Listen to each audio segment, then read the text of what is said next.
What's up, everyone? Welcome back to the College Loop Podcast, episode 30 of the College Loop Podcast. And we are about 30 minutes past the Auburn-Alabama basketball game where Auburn lost 90-85. And I got to be honest, a little bit of breathing room had to be given from the both of us because we usually record it right after the game. Tonight was not that because Auburn lost in overtime. A lot of things to say about this game. Yeah, it's where do you start, Dylan? And let's start with the positives, I guess. You held the key factor. You held Brandon Miller largely at bay. He only dropped what was it? I'm looking in front of me. 17. We said if you can hold him under 20, you're going to be in good shape. Now the problem is there's absolutely no way we could have looked into a crystal ball and seen Javon Quinterly going for 24. That's that's going to kill you every time. But you kept by committee. You kept Brandon Miller at bay. We saw the same story, different chapter for Auburn against the Tide, similar to what you saw at Auburn Arena or at Neville Arena rather earlier in the year, where Auburn's there. They played 31, 32 minutes of really good basketball. Matter of fact, I don't remember if it was you or who I texted, but I think I texted someone and said Auburn played 31 minutes of good basketball. Can they hold on for another 9? I think it was you. Well, I was there when we watched the game together. So no, I meant just now. Oh yeah, this game we just watched. And Brandon Miller thing. I mean, it says 17, but 10 of those came from the free throw line. Yeah, I mean, like you said, I mean, and the perimeter defense was good. You got 21 points from KD Johnson, a guy we talked about. If you're going to win, you have to play perfect. Auburn played so far from it and still could have won the game. But we mentioned that you're going to need kind of some surprise help, and KD Johnson was it. You get Janai Broome in early foul trouble. You can say what you want about that foul on what should have been probably Javon Quinterly. But also, you're already in foul trouble, man. I mean, you're playing sloppy basketball. Dylan Cardwell gets in foul trouble. At one point, you had in overtime, you have Lior Berman playing the 4 and in meaningful minutes, and there's really not much you can do. But you have Janai only goes for 10, so he's got a pretty quiet night. Jalen Williams has a nice little 15-point game. Alan Flanagan, I thought, played remarkably well. Shot 17. Wendell Green was quiet yet again. It feels like he's just fading and fading and fading. You get, 3 points from Chris Moore, 7 from Trey Donaldson, who had a quietly good little night, and I couldn't figure out why he didn't get more minutes in overtime. Lior Berman had a huge 3, an absolutely huge 3 at the end of that first half, and you go toe to toe with the second, in my opinion, the best team in the country, and you take them to overtime. I think I texted you when that altercation broke out and there were multiple technicals assessed, on Alabama. And I said, Auburn just lost this game.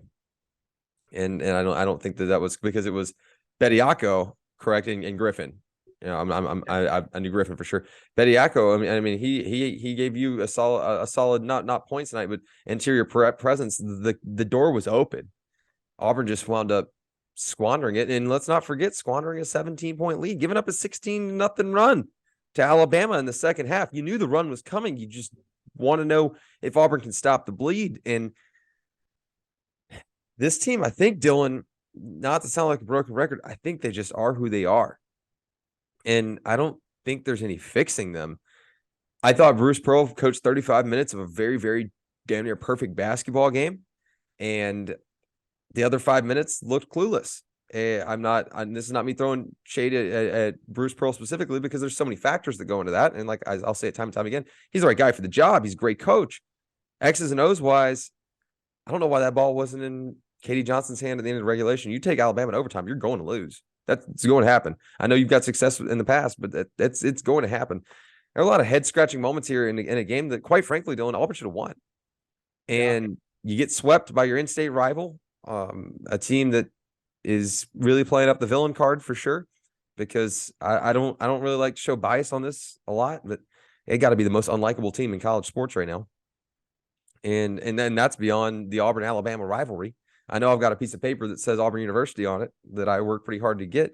So you do with that as you will. I'll go and say this before I let you say your piece. I'm sorry I've rambled for a minute here, Dylan, but I feel like we got a lot to talk about. If one more bold individual comes at me on Twitter, like I had happen tonight, when I said what Javon Quinterly did was malicious, but I don't know that it was grounds for a technical foul, which I still stand by. I know that it appears as he threw the ball at Janai's head. So be it, whatever.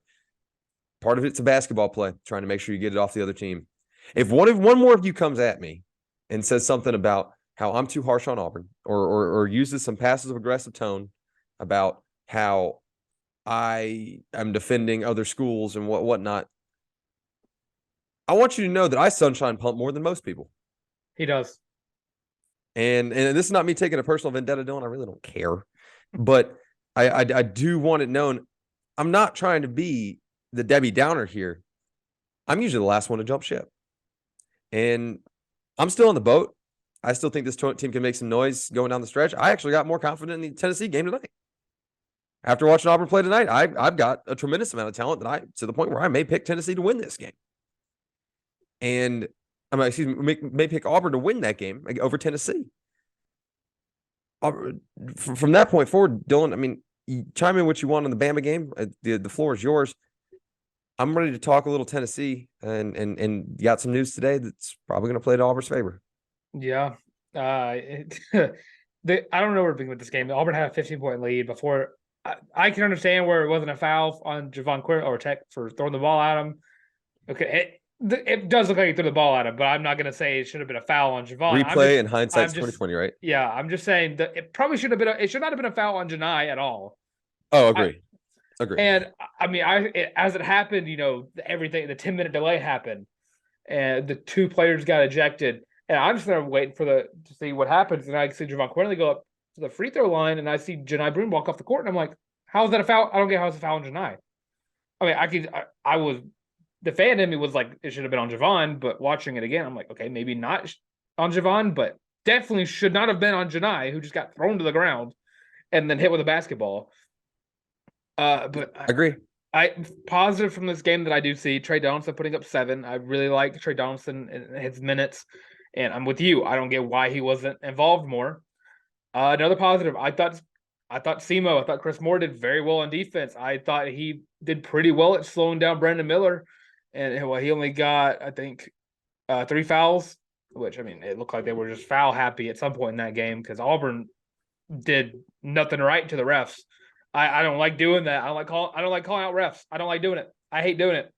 But a lot of those times it did not look like it was bad both ways. It was bad both ways, but sometimes it mostly, I mean, 29 fouls on Auburn. There was a lot of times where I was like, I don't get us a foul. I don't see it.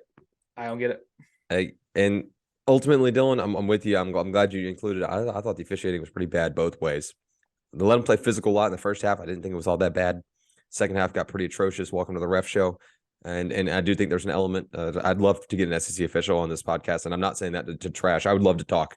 I'm not even saying to be critical. I would love to get inside the brains of referees in big moments like that in big games. You can say what you want about Auburn being unranked and Auburn being, down from their typical under Bruce Pearl. Huge game, huge implications for both sides. Auburn wins that game, they're clinched, and personally, I still think it helps their RPI or their BPI rather. I will say watching the game, you don't think about the positives, but there are enough positives in the game where I'm like, Auburn could beat Tennessee. Oh, I'm fully convinced. I like with shot the ball well in Coleman, 60% from the 3-point line. That's unheard of this season. Well, things fly better in the airplane hangar. Yeah, you're not wrong. Auburn was in the right place at the right time when it came to shooting the 3. And the free throws again, I could see. Yeah, Auburn should have shot a little better from the free throw line. Out rebounded Alabama. It's a lot of positives going into the Tennessee game. Just yeah, that's I don't disagree. I'm sorry, I'm taking a little aback there. Pat me down next time before you say something like that. But let's talk a little bit of Tennessee. And let's preview this since we won't have another show before the game. Which, by the way, I didn't tell you before we got on this air. I did just buy your ticket, so I've got your ticket to the Tennessee game. We'll be there. Boots on the ground. If you're there, come say hey. We're not kidding. Like, we're being sincere. We'd love to go. We'll roll timbers with you, or we'll cry with you when we're there. That's right. Yeah. No. We're both pretty fun guys. I like to think we're fun guys to watch the game with. We ride the highs and the lows, but we also have a lot of fun with it. Let's talk Tennessee, who's going to be down Zakai Ziegler on Saturday, and just a really tough injury to watch. ACL. You don't wish that on anyone, and he's a hell of a ball player. Tennessee's obviously a dominant force, and he's a large part of that. And he's fun to watch, man. He's just a competitor. Really, really do wish the best for him. But it does play to Auburn's favor in terms of guard on guard. You got one less guy to think about. I mean, this guy's Ziegler averages 10.7 a game. And this is not a really high scoring team. If Auburn can kind of do what they did against Alabama tonight, I think that they could win this kind of comfortably. Now I don't think they will. There's just an element of Tennessee's just that good, but Vescovi's going to be healthy. He'll be able to pick up some slack, and he's averaging 12.4 a game. So you've still got guard play there. Your bigs. I mean, this team is tall. This team's defensive, and they're kind of just, in my opinion, a better version of Auburn. And if Auburn was executing the way that probably Bruce Pearl had in mind, I think that these two teams would be pretty similar. And I still think that they are, Dylan. I think their games are pretty complementary. I think this game's winnable. I actually like to pick Auburn in this game. I'm interested to see where your head's at. Yeah, I'm looking at it from perspective. I'm looking at the percentages that we talked about on the Auburn Daily Show. Beating Tennessee puts you in the 90 percentile range of getting into March Madness. And I mean, even if you lose the tournament game, it's 83.9. So this game is huge. We saw Auburn play tonight in a must-win scenario. And the must wins have just been happening for this Auburn team. So this game tonight was a must win, but now it just increases to capitalize all the letters, and then it gets in the tournament, and then it comes to that. But yeah, I'm looking at it from the last game in Knoxville, where the game was low scoring, very defensive, very aggressive, very hands-on defense around that court. I remember we talked about it after that game. This is another one of the Bama game where we were just not happy after when we had to record that game. But I'm looking at the Tennessee game. I'm just saying, if Auburn can just do what they did tonight on offense, just do what they did tonight on offense, step up a little bit more in defense, stay out of foul trouble for the love of God. And I have a question. We talk about it a lot. He comes up a lot. We should have him on the show because we've talked about him so much. Is Johan no longer in the picture? Has he gotten the Chance Westry procedure done? Where he took his warm-up shirt off earlier today. I saw that, and I got happy because I was like, oh, we have a guy who's as tall as Brandon Miller is on the court. I don't know the whole story behind that, and it's not from lack of asking, Dylan. I've asked around and I've tried to figure that out, and I keep getting the same answers. I don't know. He's clearly not hurt. That's the thing that's getting me. He's not hurt because they were about to put him in. If that game had gone to another overtime, Johan definitely probably would have played. But my thing is, why is Leor Berman playing the 4 against Brandon Miller when we have a guy who has Brandon Miller's frame and isn't as good as Brandon Miller, because that's going to be harder to come by at all, but does have the potential to be a Brandon Miller type player. We talk about it in South Carolina. We talk about it after that game. He came in one game and he sucked in one game because he hadn't played in 3 weeks, and then he just disappeared again. I just don't know if we're just trying to move it on to the next season with like him a chance, but at some point you're just like, you just gotta put something in to see if it works, especially defensively. I think there is an element for Auburn that you're packing it in and getting those guys ready for 2024. Also, for those of you watching the video broadcast, I apologize. I keep scratching my nose. The pollen has really kicked up here in Macon, Georgia. Yeah, my silver car is now a pollen yellow. Yeah, so. it's a rough go at it, and I've got my water here trying to stay hydrated. So if you see me mute myself and cough, I apologize. I'm not sick. I'm just getting bodied by pollen. Let's pivot to let me try this again. Let's pivot from the hardwood to the turf and talk a little bit about football. Spring football is back underway. We talked about this on the Tuesday episode. NFL Combine, your favorite time of the year, has arrived. Yeah. Second favorite. You love the NFL draft too, but you're a big combine guy. And Auburn's got a handful of guys that are going to be at the NFL Combine. Actually, I'm going to go and tease it now. I should tease it at the top of the show, so maybe we need to edit this in later. I don't know. Probably not. We'll figure it out. But have a great interview with former Auburn holder Jackson McFadden, who talked to us a little bit about how busy Anders Carlson is at the NFL Combine, how excited he was for him. So that's a cool little teaser. Definitely make sure you want to listen to that. Should be about the 35-minute mark. That's usually how it shakes out on the show. Sure. About the 35-minute mark. Make sure you listen to the exclusive interview with Jackson McFadden right here on the College Loop. A lot of fun. Really, really, really cool guy, and an Auburn man through and through. Let's talk a little bit of NFL Combine, and then we were going to just break down quickly. We're going to start position breakdowns with what should be the fastest, but also the longest running with the quarterback position. Dylan, just walk me through who all is going to be competing on Thursday, March 2nd, as this comes out at the NFL Combine. I'm not really going to cut you off. I'm just going to let you give us a quick rundown and then talk about the rest of the weekend. Yeah, you talk about how much I love the NFL draft. I've literally grown up watching the NFL draft. And by that, I literally mean I've grown up watching the draft because it's always on my birthday, on or around it. But yeah, tomorrow we start off with, I believe it's defensive linemen and linebackers, which is going to be the heaviest Auburn day. So NFL Combine is going to be every day from Thursday, March 2nd to Sunday, March 5th. And Thursday and Friday, it's going to be at 2 p.m. to 7 p.m. Central. And then Saturday and Sunday, it's going to be 12 p.m. to 7 p.m. and 12 to 6 on Sunday.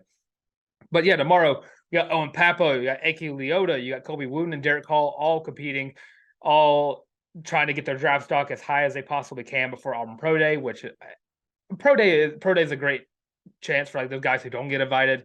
But Sure. if you've already been to the Combine, I mean, it's kind of hard. You're just there for interviews and that Right. kind of work. But you got to watch it tomorrow. Owen Pappoe, I got to see how fast that dude is. I'm expecting a 4.4 at the lowest. I know people come at me sometimes for being a little bit of an Owen Pappoe super fan. Yeah, that's fine. You can raise your hand and say it's you. I do think Owen Pappoe of those four that are competing this afternoon, I think he's probably got the biggest mover in that group because of his athletic skill set. Don't get me wrong. I think all four of these guys can really boost their draft stock, but I think Owen Pappoe is probably the biggest mover. I think all four of these guys are definitely en route to move up their draft stock because Eku Leota probably will be in the conversation for a round 2 guy if he didn't get hurt last season. So this is just big for him, just to show that Owen Pappoe is there to show how fast he is. And I mean, we talk about all the time, could be a potential mover to safety. And Colby Wooten is that dude. Colby Wooten might be my favorite prospect in this draft, but I love Derek Hall. But outside of like Derek Hall, it's Colby Wooten, and Derek Hall is him. So he's just trying to make sure that everyone sees him as that first round prospect that he is. But yeah, looking ahead to Friday, you got your defensive backs and special teamers. That's going to be your Anders Carlson. Auburn does not have a secondary member on this combine because Nehemiah Pritchett and DJ James both decided to return. Sorry if I'm speaking a little fast. DJ James, there we go. I came out a little flustered. Saturday, Auburn will not have anybody competing on Saturday, but it is probably the most interesting day of any NFL combine. It's the quarterbacks, wide receivers, and tight ends. That's going to be where you're going to see your Bryce Youngs, your CJ Strouds, your Will Levis, your Anthony Richardson. So if you're an NFL fan like I am and your team is probably in need for a quarterback, Saturday is going to be your best chance to watch one of those guys, especially because I don't think Will Levis is going to be a top 10 pick, but weird things have happened. And then lastly, Sunday, March 5th, 12 p.m. to 6 p.m., you got your offensive linemen and your running backs where we're going to see Cartavius Tank Bigsby competing for his chance to raise up his stock. Tank Bigsby's kind of falling off a little bit in the running back rankings. Mel Kiper doesn't have him in the top 10. And I think Tank Bigsby is going to be probably the most underrated prospect out of all 6 of these guys, really. I like Anders. I just think in the fluctuation of kickers, I don't think he's going to get drafted just because that's just what happens with special teamers. But he's still going to get signed by a guy. I know he's going to get signed. Well, he and J-Mac, as we're going to talk about later, they're a package deal. So exactly. I know J-Mac's probably hoping he goes to Nashville so he can move back closer to home and to be the holder for the Titans. Hopefully they give him 84. But combine's always fun for me. I love the combine. Nothing's better than getting my hopes up for a guy and then Carolina just not picking him up. I felt the same way whenever I saw Isaiah Simmons play in the combine, and I wasn't too upset when we got Derek Brown. I'm sure you weren't. Let's keep talking about football for just a minute here, and let's talk the quarterback room. This is beginning our official college loop breakdown, position by position breakdown, and we've kind of got a cool little plan that I think is a little bit fun, a little bit fun and different than some other outlets. And this one's going to be pretty typical from what you guys are accustomed to in the past. We're going to talk about the quarterback room: Robbie Ashford, Holden Jarner, CJ Finley, and Hank Brown. And I think that really what I want to discuss with here is we know it's an open battle. I think that we lean toward it being Robbie Ashford's job, and then probably Jarner, and we assume Finley leaves with Hank Brown. How serious is Hank Brown about jockeying for that second quarterback position, Dylan? And Is there a road to him surpassing Holden Jariner as QB2? I don't particularly think there is, but I think it's an interesting conversation. Yeah, you see a true freshman, you immediately think he's in a red shirt. But with what I see Hugh Freeze doing, he knows that he inherited not the best football program around. Gotta be a little dead honest with that one. So Hugh Freeze is going into the spring with a mantra of everyone gets the same reps. Everyone's getting the same PT until you prove that you are better than everyone else.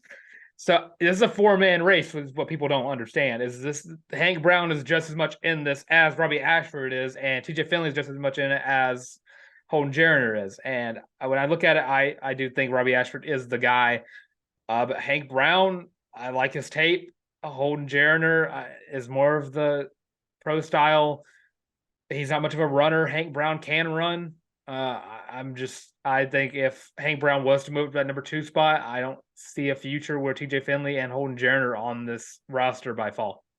Well, it's also important to remember, Dylan, that Hank Brown, the baby goat, Hank is not on campus yet at Auburn. He's not an early enrollee.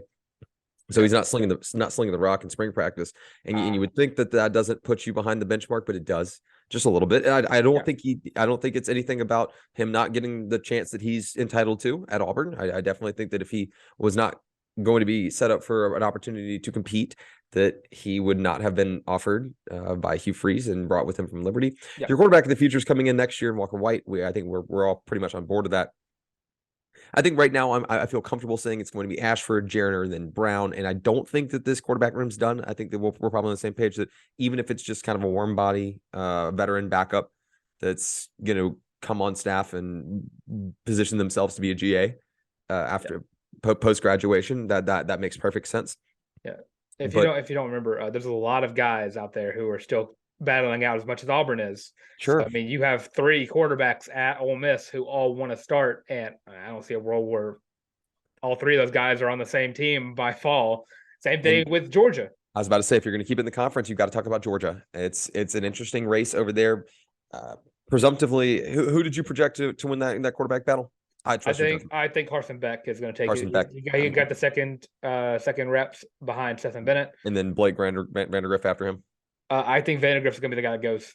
I would agree with that, and that's an interesting one. So you also got to look at the fact that Ohio State is looking for a new quarterback, and they have 2 guys up there that are both high ranked prospects. One of them has been there for 3 years. The other one is just coming in. Sure. A lot of battles going around. Portal's not done, but right now for Auburn, I think it's a battle of QB2. I think it's either Holden Jariner or TJ Finley. Portal's not done, and there's another not even enrolled freshman that's already in the transfer portal and within the SEC. That's not at the quarterback position, but I'm ready for us to talk some other positions because I think there's a guy out of Grayson High School in Loganville, Georgia, who I think may wind up on the plains of Auburn, Alabama. So let's keep it moving, Dylan. Let's jump back to the hardwood for a second here and talk women's hoops this evening. 5 p.m. Central Time, 6 p.m. Eastern. This one's going to be covered by, I haven't asked him yet, but I am hoping Daniel Larck on the Auburn Daily because I've got to go pick up my lovely girlfriend from the airport and get to spend the weekend with her. Very excited about that.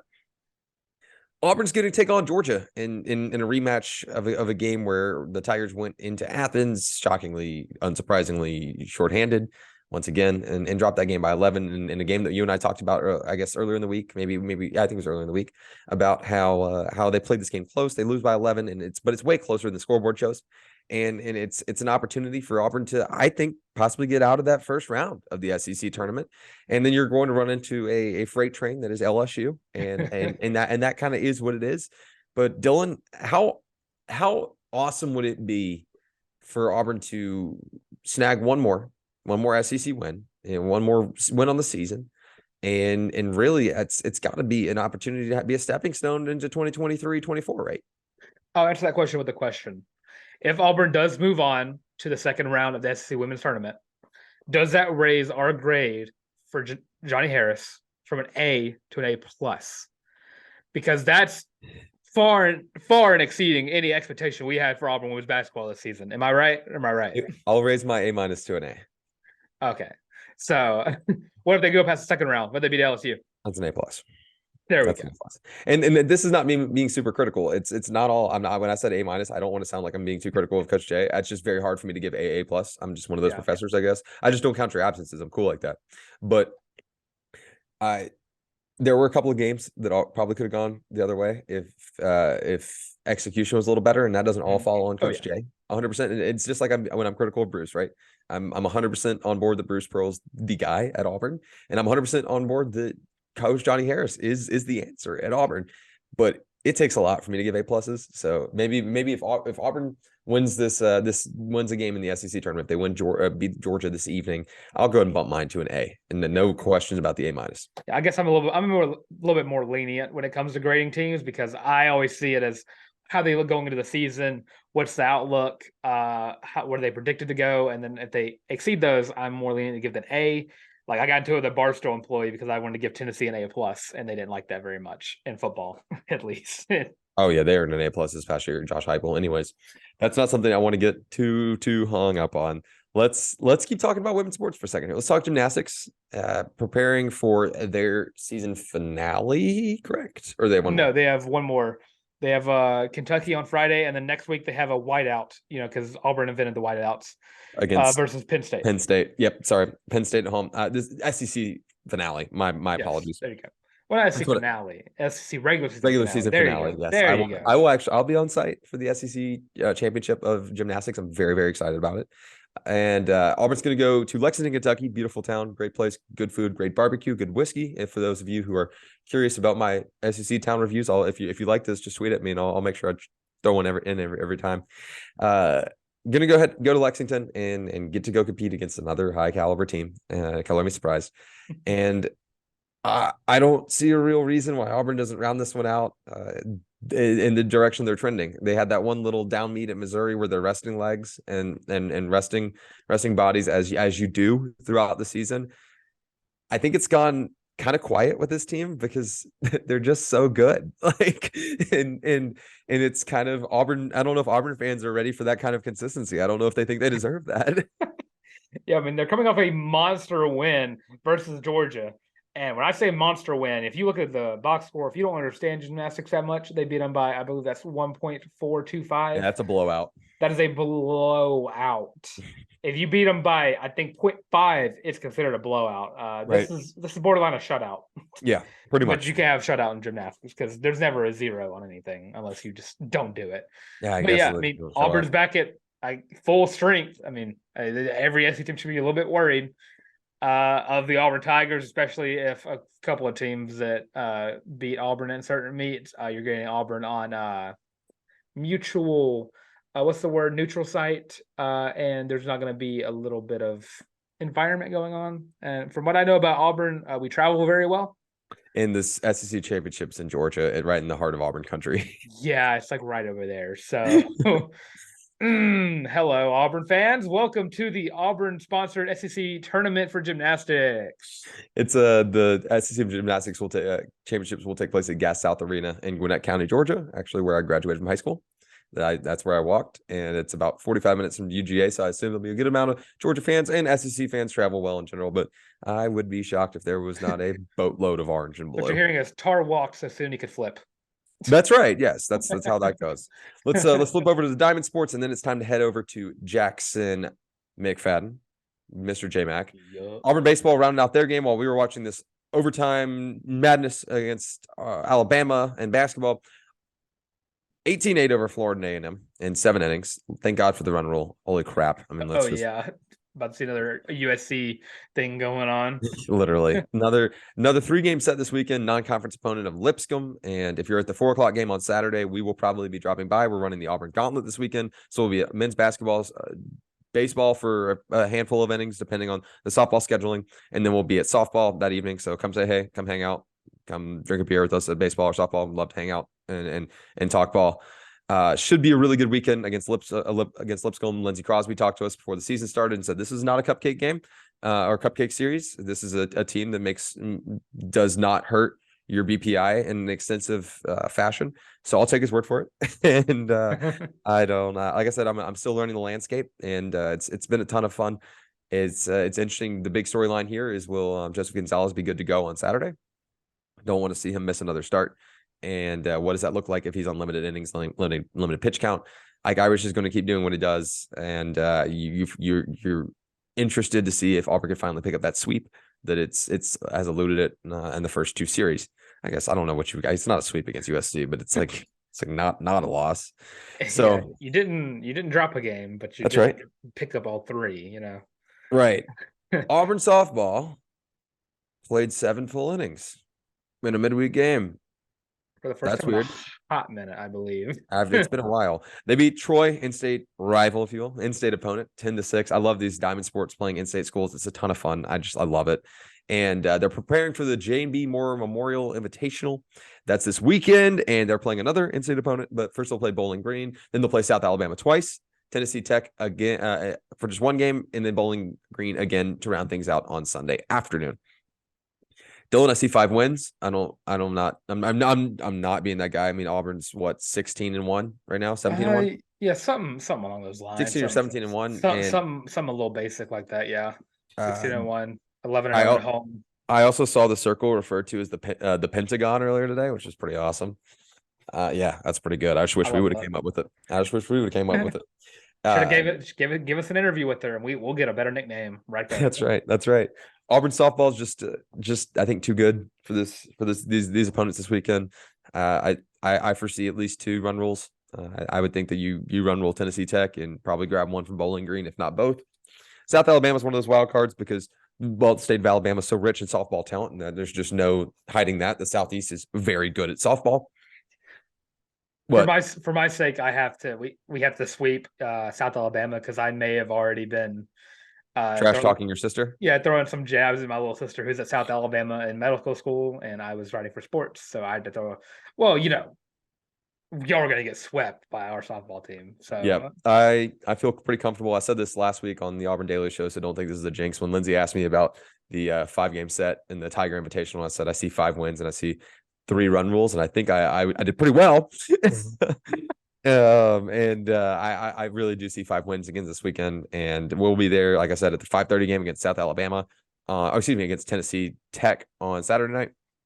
So you can lock in a Bree Bomb for that game if there were such thing as a FanDuel or I could think of another great organization, Prize Picks line for that. I would go ahead and hammer it because it seems to me that Dylan and I are just really good at being there when Bree Ellis hits deep balls. I mean, we've already been claimed officially the Bree Ellis good luck charms by both Emily Ellis, her sister, and Bree Bombs, the great Bambrino herself has called us her good luck charm. So, and I vow that if I get the opportunity to talk to Mickey Dean and Auburn's up big, I will ask him to pinch hit Maddie Penta for all of you asking. I will see to it that is at least the bugs planted in his ear. This group's a ton of fun. They're kicking ass and taking names, for lack of a better term. That's just the best way to put it right now, Dylan. And top to bottom, they're offensively loaded. No one really clogs up the order. Kind of like Greg Olson was talking about Auburn baseball right now. Top 1 through 9, no one really clogs up that order. They got a ton of speed. The defense is solid. I'm not saying it's bad. I'm just not saying it's not a Gold Glove defense, but they're above average, so they're going to be fine. The circle, the work in the circle is kind of ultra remarkable. And the outfield could be bad, and I would have no idea just because we have 2 of the best pitchers in. Sorry, it goes deeper than 2, but Maddie Penta. Don't forget about our girl Annabelle. Yeah, Annabelle's her as well. She's been cooking. But with Penta, Annabelle, and of course Shelby Lowe in the mound, I mean, the outfield healthy Shelby Lowe. Healthy Shelby Lowe, yeah. The outfield can kind of sit there, whenever you're like a 6-year-old in T-ball, you're like playing in the dandelions or playing in the grass. You can do that because you don't get a lot of hits from those girls. You really don't. So I'm excited. You agree with me? 5 wins this weekend. I'm not being aggressive. I'm usually against you whenever you Sunshine Pump when it comes to late basketball. I'm 5 games and 5 innings apiece. So let's go with that. I'm going to predict 29 innings this weekend. I'm predicting 25. I'm going to go 29 innings this weekend. I feel pretty good about that. I'm excited. Busy weekend on the plains, and Dylan, I'm excited to be back in town. Like I said, if you're there, make sure to hit us up. We would love to talk ball, watch some baseball, watch some softball, hang out at the basketball game. We'll be in general admission. Maybe we'll get down to the jungle. Who knows how cool Daniel's feeling that day. Daniel Larck was not able to be with us today. He was in T-Town, so we're hoping he gets some safe travels back so we can have him back on the podcast. It's all personal gain. No, I'm kidding. Hope safe travels to him. Let's flip it over now to an exclusive College Loop interview with former Auburn placeholder Jackson McFadden and known legend for catching a 4-yard out route against Samford in 2019. So without further ado, ladies and gentlemen, Jackson McFadden in the studio.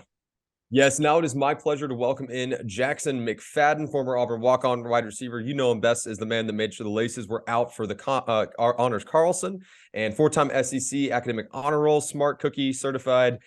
J-Mac, welcome to the show. Thanks for joining us today, man. Glad to be here, man. Excited. We're pumped to talk some Auburn football. We are very excited that spring ball's back. I know that you're excited to at least be able to follow along with the guys. You got a little FOMO? Yeah, a little bit. I was actually talking to one of my friends, Bart Lester, yesterday, and we were just talking about how it was tough when like spring ball came around because you're like, dang, like you're not really working towards much, you're working towards A-Day, but so it was always tough in the moment. But now we're looking back like, dang, it'd be pretty fun to go back and strap them up again. How from your perspective as a walk-on wide receiver and ultimately like we said holder, how much you get knocked around during spring ball? It's tough, man. I mean, it's brutal on the body. That's something we were talking about because, like, I mean, the coaches don't really have any reason to not have like 2-hour practices and right. I mean, pretty intense stuff. Like, it's pretty physical. It's not like you really got a game you're preparing for, so you don't have to be ready to go come Saturday. You have scrimmages every Saturday, and so I mean, by the end of it, your hamstrings pulled, you're bruised, you're battered. I mean, it's pretty taxing on the body. So by the end of spring ball, you're ready to be done. So it's pretty brutal, but it kind of goes for everybody. Like walk-on scholarship, regardless. Walk-on's probably a little bit more, but that's just because we're built different. Oh yeah, built different. That's we were talking with Brooks Walton the other day about the brotherhood of walk-ons, and talk to us a little bit from your perspective about how much of a fraternity that really is, and it's in and of itself. Yeah, no, I mean, and coming from a guy who was in, like me and Brooks were both in an actual fraternity on campus, and we loved Fiji and stuff. But the guys on the team, I mean, those truly are your brothers. You're spending more time with them than you are anybody else when it comes to workouts, practice, film. I mean, you're with those guys for more than probably half the day that you're awake and stuff. I mean, you're always with them. But then even after we'd get out of practice, we'd still want to go hang out. We'd still want to go get dinner together, or Sure. If whatever the case was, there was times when we'd always want to hang out and stuff. And so just like, I mean, those are some of my best friends. I mean, those are guys who are going to be in my wedding. One of my buddies, Malcolm Russell, is another walk-on. He's getting married in December, and like I'm being his wedding and stuff. So it's just like some of my very best friends, just because the bond that's formed from just going through a lot together. Sure. Dylan, I know you want to talk a little bit about being a walk-on and the life of being a walk-on. So I'll let you bug J-Mac a little bit here. Yeah, he has a previous experience answer some of these questions that I wrote down, just putting them out to the public. So just what was your walk-on process? I know you had to go through some tryouts, talk to some coaches. What was your process like? Yeah, so I got kind of lucky that I had, like, it was January of my senior year. I emailed one of the coaches who was like the NFL liaison, and then he was also like the high school relations liaison and kind of like walk-on coach. And so I emailed him, and he got back to me pretty quick. And this was my senior year of high school. And I just told him like a little bit about me on the football field, and then also told him a little bit about me in the classroom, because that was something they cared about a lot. And he said, he was like, yeah, if you can come down like this day to Auburn, we have like a walk-on day, and you can kind of see the facilities, talk to some of the coaches. We can tell you a little bit about the experience. And so I ended up going down there January of senior year, and was able to talk with some of the coaches and hear some of the experiences from some of the walk-ons. And then I guess it was probably a month or so later, they told me that I'd have a spot on the team. So I was a preferred walk-on, so I didn't have to try out, which was nice. But it was kind of just like come August, once school started, I'd start with the team and start practicing and stuff. So that was kind of how I got in there, got foot in the door and everything. And then, yeah, after that, it kind of just took off. Heard that. So you walked on as a wideout, and actually you got a reception against Samford in 2019. Yeah. Which, fun fact, that was my first game covering as a journalist at home at Jordan-Hare. So that's a fun little tidbit for you that you didn't care about. No, love it. Where did that transition over to holder? Where did that fit in? Yeah, so I held in high school, and I always liked it, and I was like always solid at it. But when I got to Auburn, I didn't really have any intention of trying to hold. And then one of the guys I walked on with, who was my same age, Jacob Quattlebaum, who's still at Auburn, who's the starting long snapper now. He walked on as a long snapper, and I mean, like we talked about, the brotherhood, me and him just got to be good friends pretty quickly. And after practice, I told him one day, I was like, yeah, I held in high school. Like, if you ever want to get some extra snaps in after practice, like, I'd be more than happy to help out and hold a little bit. And so we started doing that after practice. And he noticed that I was pretty solid at it and brought like Anders over and some of the other specialists over. And then they were like, yeah, you're pretty good at it. And then like they brought the specialist coach over and he saw it. And so I kind of just took off from there. And they were like, yeah, I mean, this is definitely a spot where you could like get on the field. I was like, I mean, obviously I came here to play receiver, but if I can get on the field any way possible, that's great. So sophomore year, we had a senior who, Sage Ledbetter, who was a kicker, and he was the holder, and he was great at it and stuff. And then once he left, it was kind of like an open door, and I was able to take over that second half of junior year, which was really fun. Laces out every time, 8-4. That was my favorite thing to be with all the Nashville boys in the student section here, and that one yelled every time for an extra point.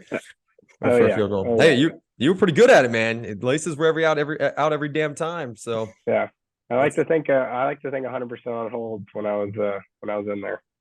I mean, NFL scouts, I don't know why they're not knocking on your door, bro. I mean, they got to have those laces out, and you're as reliable as they come. I told Anders wherever he goes that he needs to tell them, hey, I've got a guy who can hold, and see what they say.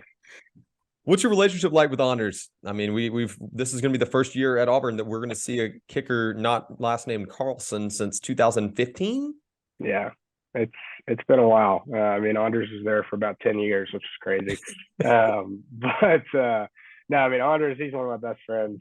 Someone that I got to know starting pretty early, freshman year. And I mean, I don't know if y'all met Anders, but he's one of the nicest guys that you'll ever meet. And he's a really compassionate guy. He doesn't let the stardom and fame, because he's kind of famous around Auburn. I mean, when you're Carlson, sure. He came in and didn't really have to do anything and was already famous, and then he kind of blazed his own trail, which was pretty cool to see. But I mean, he's just such a nice guy, such a compassionate dude. And then being around him on the team, and had similar interests, and so we kind of just got to be friends.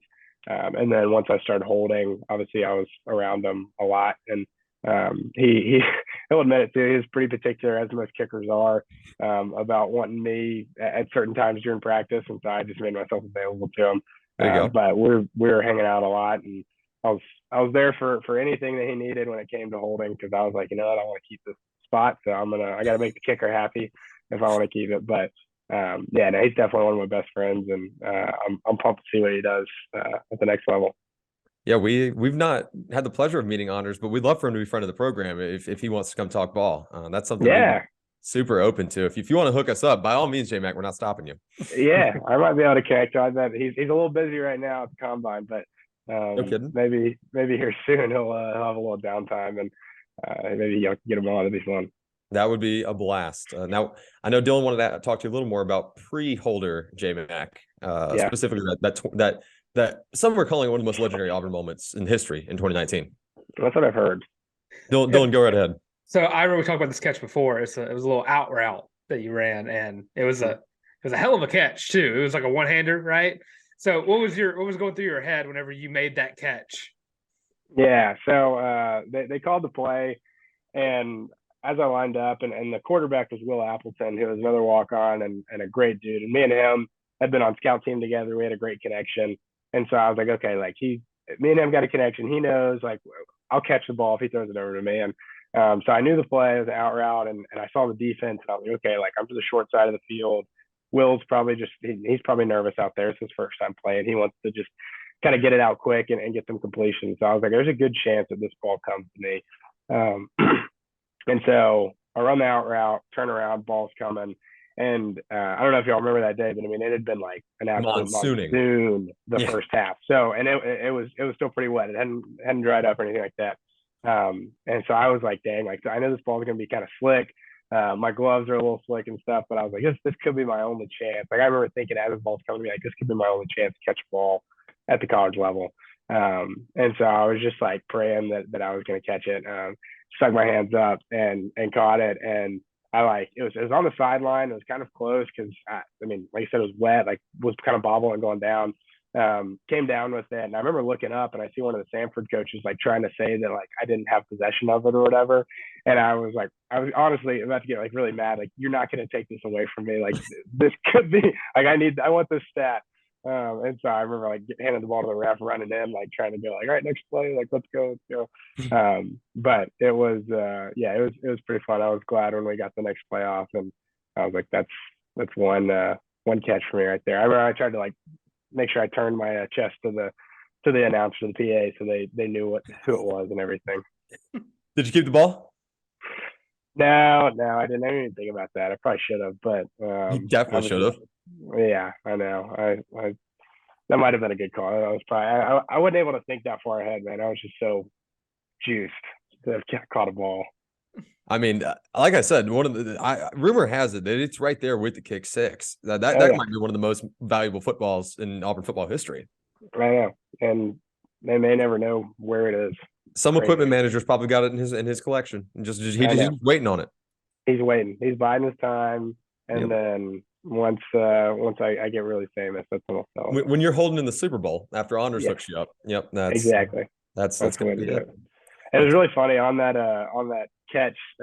One of my mom's friends like videoed it on the TV and sent it to me after the game. And it's funny because the announcer's like, caught by number 84, and then like pauses because he's like clearly looking through the roster trying to figure out like who is 84, like what in the world. And he's like Jackson McFadden after like a solid pause there. So that always, me and my friends had a good laugh at that. Hey, it counts the same in the stat book, my man. Yeah, exactly. That's a pretty damn cool moment. It's always fun to see walk-ons. I mean, it was a lot of fun to see what Cord did in 19, and when he got to come in and sling the ball around a little bit, he played pretty well. In that Sanford game. 2 touchdowns. Yeah, I mean, we just need to plug in the Cord more often, in my opinion. We should have, man. We should have. We tried to against Northwestern in 2020 or 2021, I guess, and then Bo came back in, but we should have. Cord, pretty damn good guy. I heard he's pretty candid.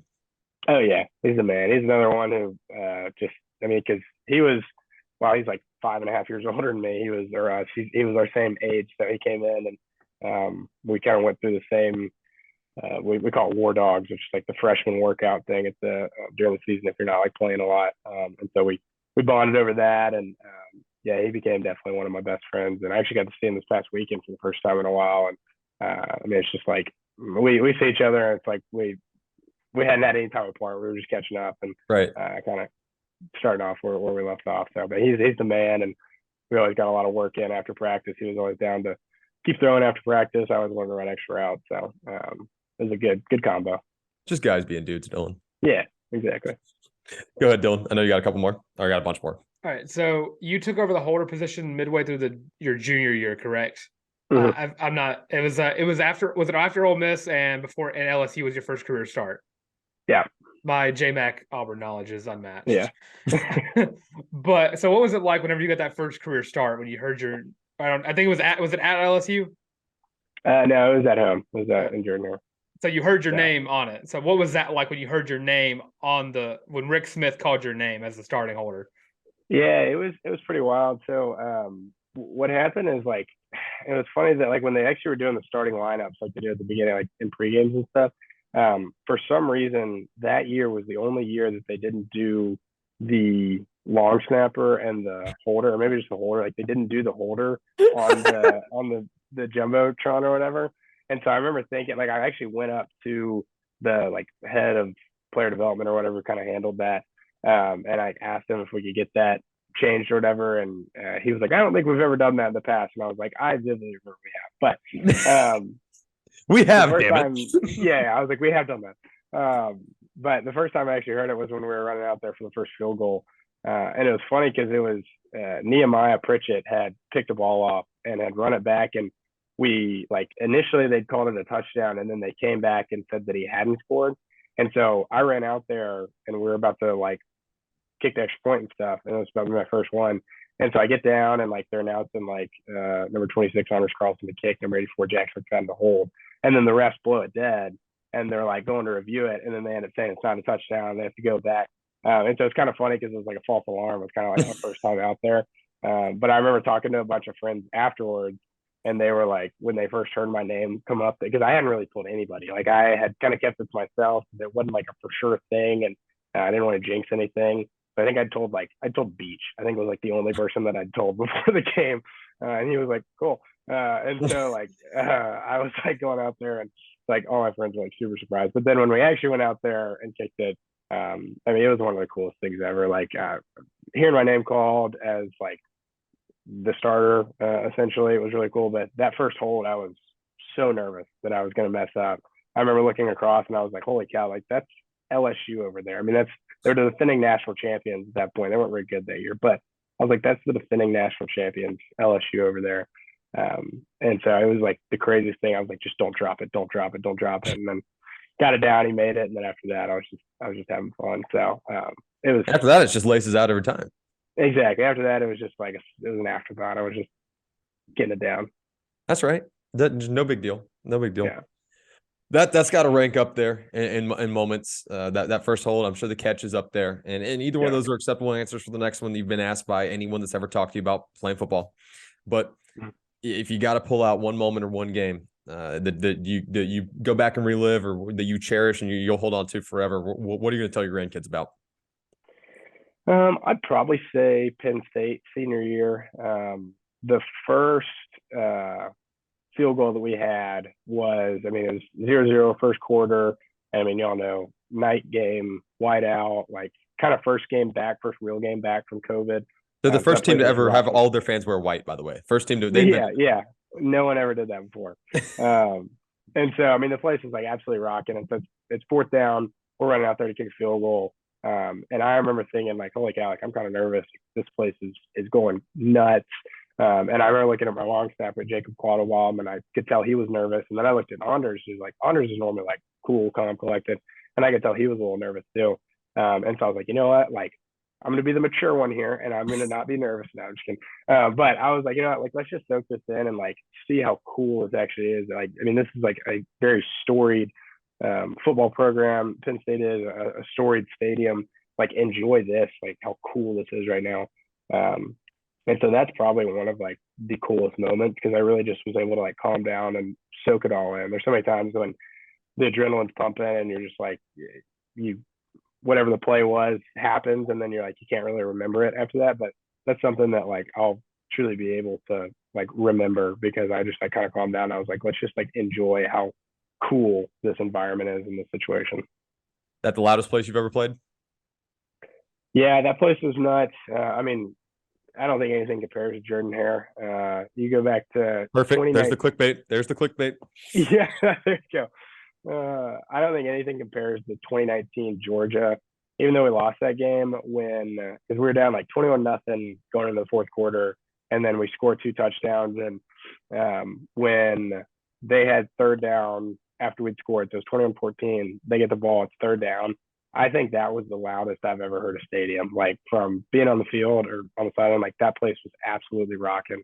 And then we stopped them and got the ball back, and then obviously we weren't able to close it out. But that was, I think, the loudest I've ever heard a stadium. It was unbelievable.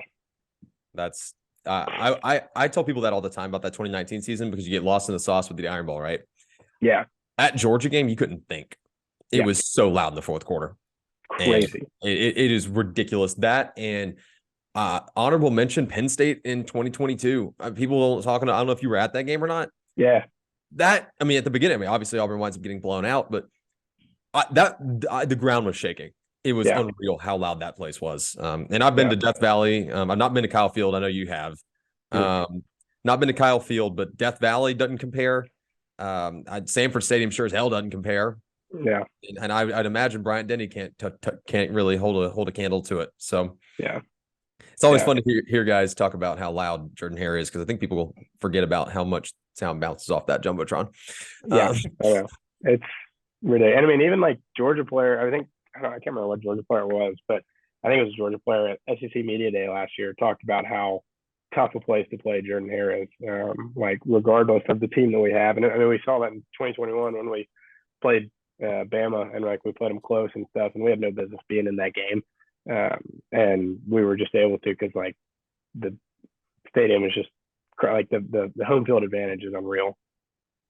Yeah. Oh, 100%. I mean, Joe Burrow said it in the pros. Nothing compares to playing at Auburn. Yeah. That was a wild ego boost, but here we are. Here we are. Dylan, I'm gonna go ahead and ask him the tricky questions here.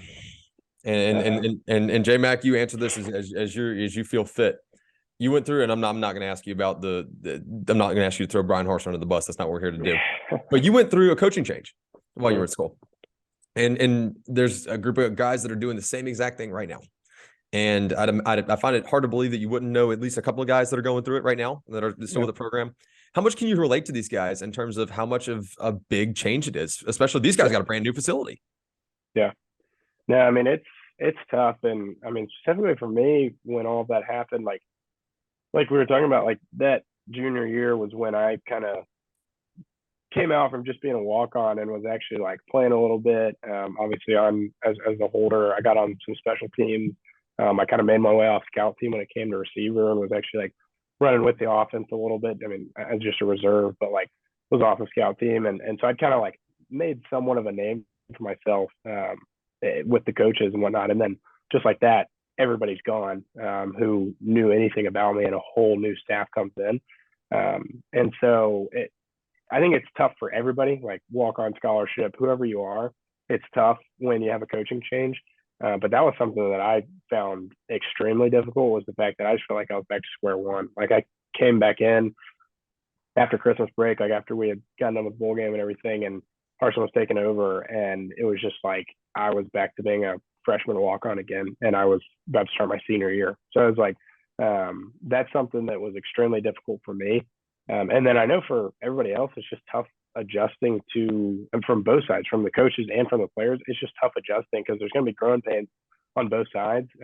And with Harsin, I think it was even more extreme because he's coming from Boise State, and he was the co-offensive coordinator at Texas, but it's like that's kind of his only Power 5 experience, and that was way back when. And so it's like when you're coming in and trying to change the culture of an SEC school and a culture at Auburn that I feel like is kind of unmatched in anywhere else. And so he was trying to change that. And so it was just like met, I feel like, with a lot of contention from a lot of the players. And it was just like, that was, I think that he probably, I think it's good to come in and you change the culture as the coach. Like that's something you got to do. But I think he was trying to change things that like made Auburn. And obviously that's where you kind of cross the line. So, yeah, I mean, it's tough. I think that hopefully this transition is a little easier just because Hugh Freeze knows how an SEC program works, knows how to be successful in the SEC. And I feel like he knows a little bit about Auburn. He's got some ties to Auburn. I mean, his daughter went there for a little bit, and I think he's always kind of wanted to coach at Auburn. So hopefully it's a little bit easier for this transition, but it's tough regardless, man. It's really tough because you get used to something for however long you're there before the coaching change, and then it's just you got to pretty much rewire your brain. Yeah, it's I that's why I had to pick your brain on it, because I'd imagine you know still know of at least a handful of guys pretty well within the program. They receiving Hugh Freeze pretty well. He's he kind of a hit within the program, or what are the vibes you're getting?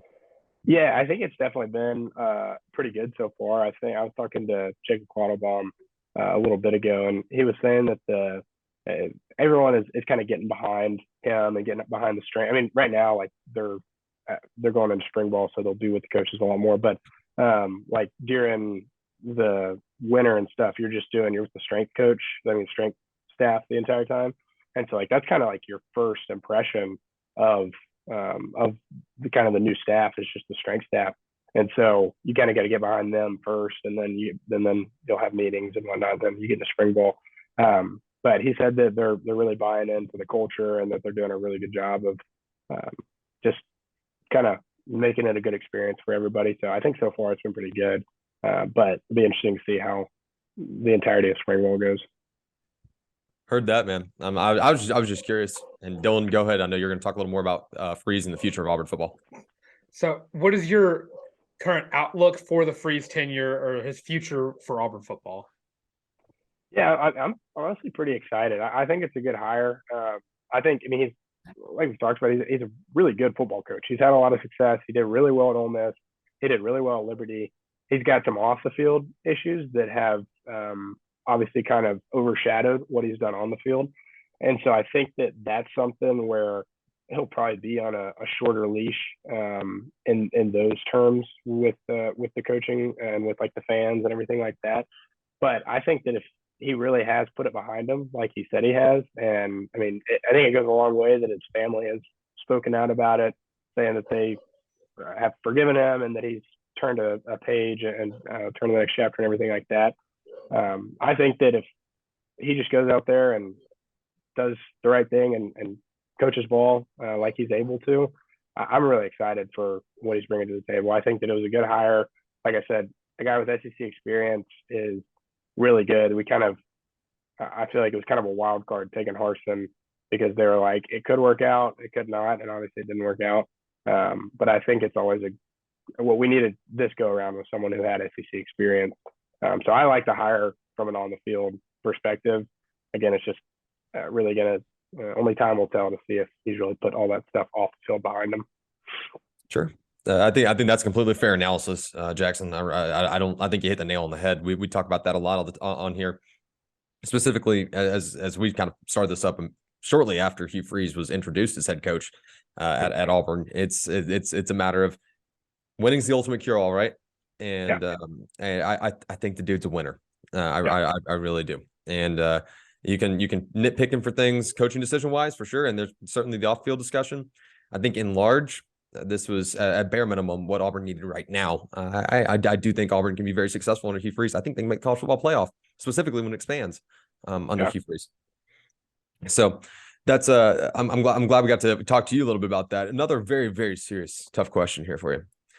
Funniest dude you played with while you were at Auburn, and we've heard some fun answers. Shaun Shivers is apparently a trip. Yeah. That's a go-to, man. Worm was something else, dude. He is Shaun Shivers. It's funny when we first came in, he was a freshman with me, and when I first came in with him and like got to know him and stuff, I thought that he was like the most annoying person I'd ever met. And like you can't understand him. He just talks so fast and he's always on something. But then as I got to know him more and he kind of took like a bigger leadership role on the team, I like really got to like Worm a lot.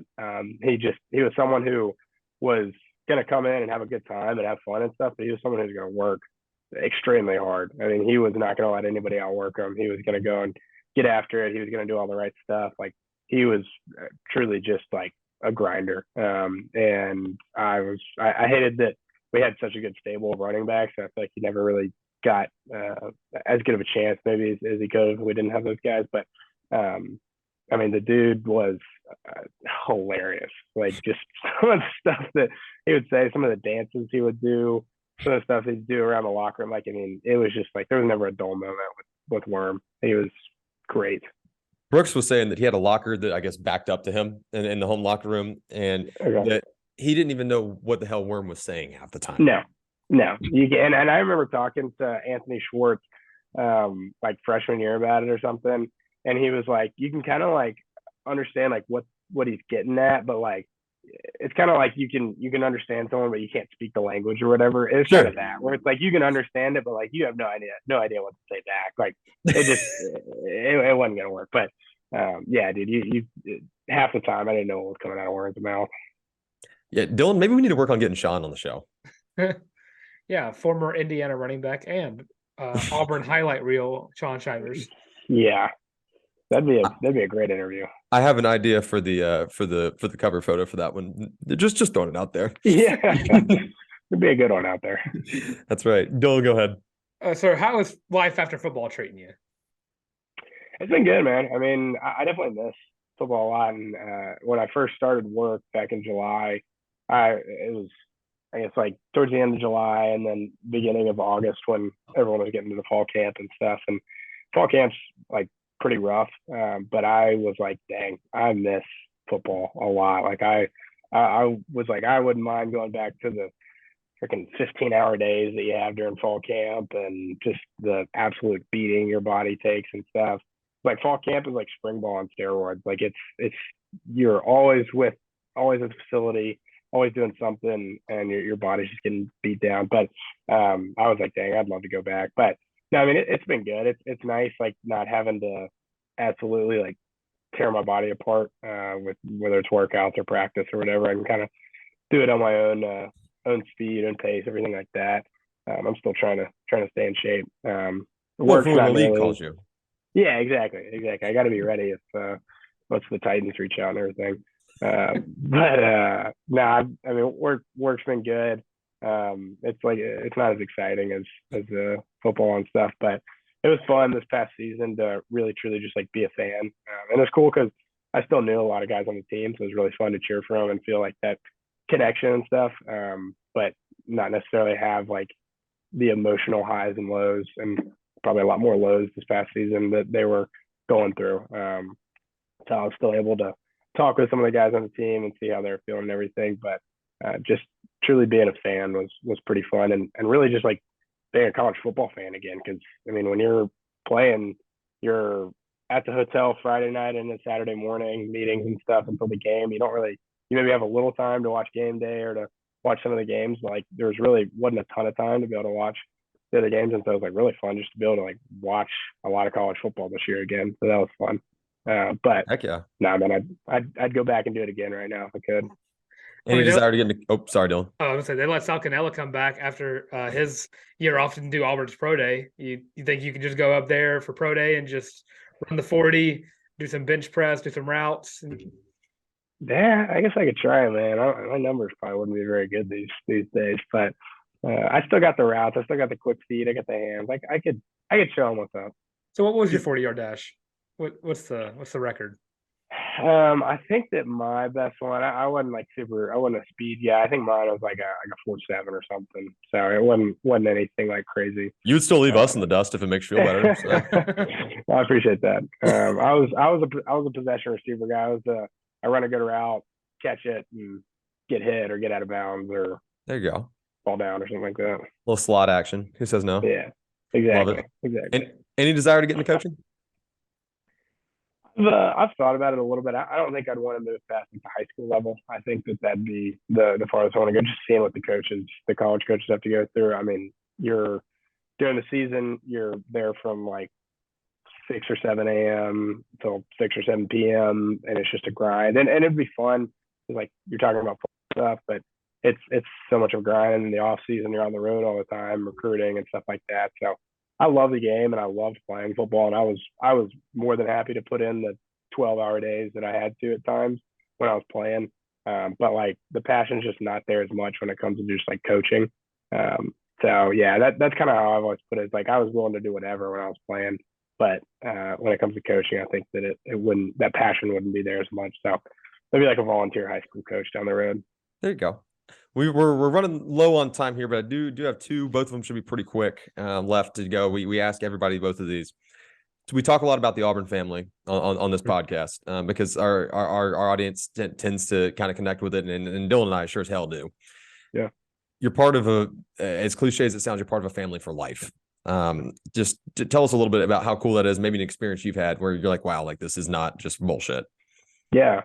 I mean, I think that's something that really drew me to Auburn is like being out of state and from Tennessee.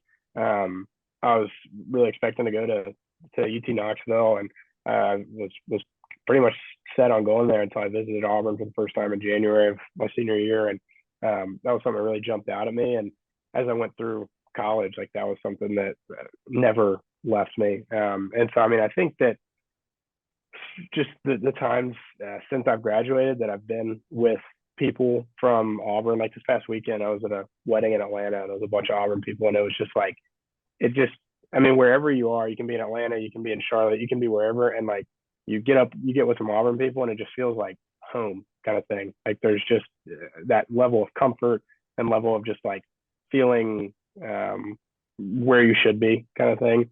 And that's something that just makes Auburn so special. And so it's like, I mean, it's amplified even more when you actually go back to Auburn and you're with all your friends again. I mean, me and Brandon and Beach, we're back there and Bark, we're back there a couple weeks ago, and we saw Roby and Trace and stuff, and it was just like, dang, like it's just such a special place. Auburn is, and I'm a little bummed out that you left out the fact that I ran into you there, but that's okay. Well, yeah, we say so. Yeah, but it's such a special place, man. Like I absolutely love Auburn, and it's a treasure for sure. I couldn't agree more with you, man. All right, you a barbecue guy? Yeah, I like barbecue. All right, where's the best barbecue spot in Auburn? This is the most important question on the whole damn show. That's pretty good. I mean, I think you got to go with Moe's, right? That's my answer. Yeah, like Moe's is great, and it's like Moe's is just so diverse. It's like you can go get barbecue, and then their barbecue is really, really good. But like their wings are also like money. Like I love their wings and stuff, and then mac and cheese is great. Like I mean, Moe's for barbecue is great, and then it's also just super diverse. And a $5 pitcher of Budweiser, man. I mean, you can't beat it. Yeah, come on now, man. God, I miss that place. J-Mac, thank you so much for joining us today, man. It has been so good to catch up with you. Let's make sure we get up with each other next time we're both in Auburn. Seriously. And would love to hang up. Go get a $5 pitcher of beer. Who says no? Yeah, I'm always down for that. Down for that. Super down. Run back karaoke. Yes. 100%. Bring back karaoke at Sky Bar. Ton of fun talking with you, J-Mac. Thanks for joining us. Friend of the program now, officially. Yeah. Always a friend of ours. Now a friend of the program. There we go. So we're scheming to see if we can get you and Brooks on at the same time. Maybe talk a little spring ball at the end of this whole deal. That'd be really fun. And we appreciate the hell out of you, man. Thank you so much. Hope everything's going well for you. We will see you soon. Dylan, we'll send ourselves back to, I guess, our little outro shtick and do our little dancey dance. I'll let you go ahead and cut it here. Big thank you to Jackson McFadden for coming on the show, man. What a great interview. Yeah, give it up for J-Mac, man. J-Mac. Great guy. Hell of a football player, ready for him to be a Tennessee Titan. You know, give him a shot, give him a call.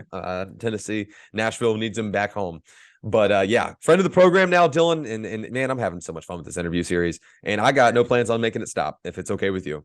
I mean, Auburn athletes are infinite, really.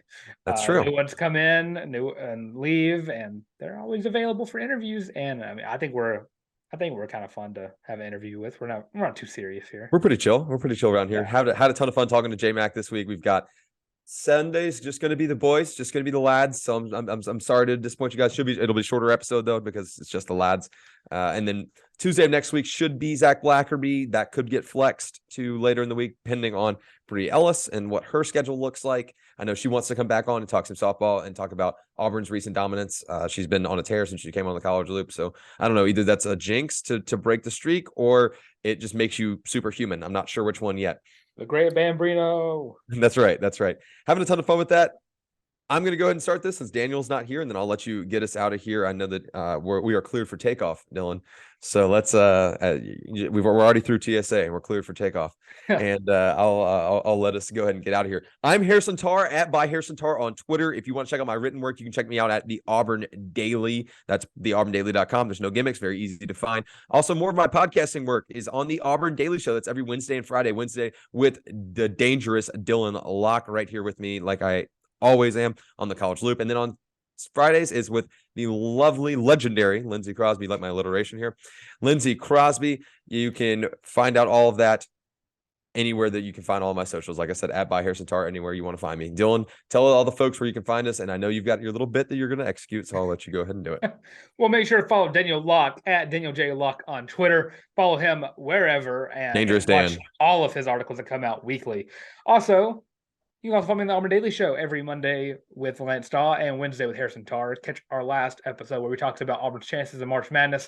And, of course, follow the College Loop literally everywhere. That's Instagram, Facebook, Twitter.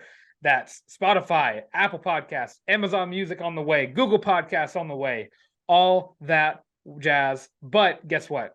We're not on MySpace yet. That's so sad. I was waiting on it. But with that, this has been the College Loop Podcast.